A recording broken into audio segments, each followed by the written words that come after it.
नमस्कार मैत्रिणींनो, आज मी नवीन रेसिपी घेऊन आलेली आहे ब्रेड रोल। चला मग सुरू करूया। कढई गरम करून घेऊया। 2 पळ्या तेल, लसूण, अद्रक, 1 कांदा, 1 शिमला मिरची, 4 हिरव्या मिरच्या, त्यानंतर ते चांगल्या प्रकारे मिक्स करून घेऊया। त्यानंतर त्यात 1 चमचा जिरे पूड, 1 चमचा मिरे पूड, 1 चमचा गरम मसाला, 1 चमचा लाल तिखट, 1 चमचा मीठ, त्यानंतर परतून घेऊया। त्यानंतर त्यात उकडलेले 4 बटाटे मिक्स करून परतून घेऊया। वरतून थोडं लाल तिखट आणि कोथिंबीर टाकूया। सारण तयार झालेलं आहे। नंतर 1 बाउल मध्ये 1 वाटी तांदळाचं पीठ आणि कॉर्नफ्लॉवर आणि थोडं पाणी मिक्स करून घोळ तयार करूया।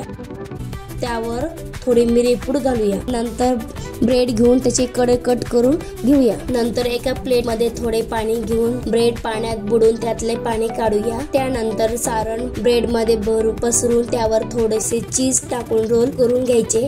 नंतर घोळ मध्ये ब्रेड रोल बुडवून गरम तेलामध्ये तळूया।